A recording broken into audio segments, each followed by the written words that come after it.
Bonjour, vous allez bientôt démarrer la FAT 118 sur l'ingénierie de formation. Nous vous souhaitons la bienvenue et nous vous adressons nos meilleurs vœux de réussite à cette UE et dans votre parcours au CNAM. Dans cette présentation, nous allons voir ensemble les principaux éléments de l'UE. J'espère que ça répondra aux questions que vous avez sans doute avant de commencer. Dès la première séance, nous nous attacherons à préciser ensemble les concepts et la démarche pour poser les bases de l'ingénierie. Ensuite, il s'agira petit à petit d'apprendre à élaborer une action, de la commande à l'évaluation. Pour cette UE, une expérience dans la construction d'actions ou de parcours de formation, c'est évidemment un plus.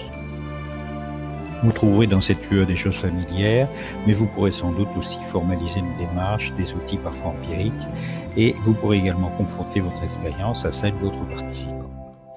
Si vous n'avez pas cette première expérience, rassurez-vous, vous découvrirez progressivement les étapes de l'ingénierie. En séance, nous aborderons ensemble un certain nombre de concepts et de méthodes, mais je m'efforcerai aussi de vous faire travailler sur des exercices et des exemples concrets. En complément des regroupements, vous pourrez suivre grâce à l'outil Adobe Connect de la plateforme Moodle du CNAM 6 webconférences réparties tout au long de l'UE. Les dates et heures de ces conférences vous sont communiquées dans le programme. Vous le savez sans doute, ce n'est pas simplement en écoutant un enseignant qu'on apprend le plus. Les apprentissages les plus importants viennent aussi d'échanges entre les participants, de situations vécues, bref, de l'expérientiel.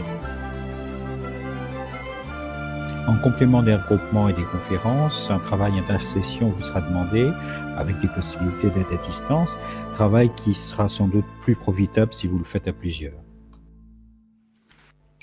Enfin, il est fortement conseillé d'avoir un terrain d'entraînement qui vous permette de mettre en œuvre progressivement, au moins en partie, ce que vous aurez appris. Ce terrain vous permettra également d'élaborer plus facilement le dossier final pour l'évaluation qui porte sur la réalisation d'une action de formation. Reprenons toutes ces informations. Sur 51 heures d'enseignement au total, vous aurez donc 18 heures de présentiel, 6 heures en webconférence et le reste en travaux personnels. Des précisions sur le présentiel, selon votre localisation, vous aurez un intervenant différent, donc moi-même Jean-François Marty pour Bordeaux et Véronique Cazenave pour Pau-Anglette. Les dates ne sont pas forcément identiques sur chaque site, mais les contenus sont coordonnés. Vous l'avez bien compris, pour que les séances soient efficaces pour vous, votre présence est essentielle lors des regroupements. Bien sûr, en cas d'absence, vous pourrez toujours lire des documents en ligne, mais vous ne bénéficierez ni des exercices et exemples vus en séance, ni des questions et apports des autres participants. Pour les webinaires, tous les auditeurs de Bordeaux et Pau-Anglette seront participants à distance, donc à la même date.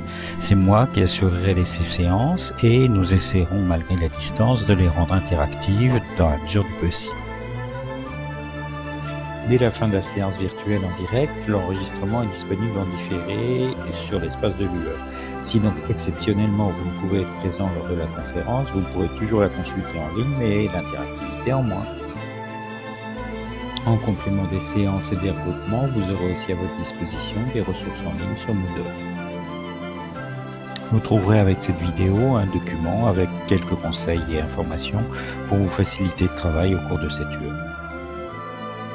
Vous trouverez également un questionnaire destiné à mieux vous connaître avant de vous rencontrer. Ce questionnaire est à remplir et à renvoyer avant le démarrage de l'UE.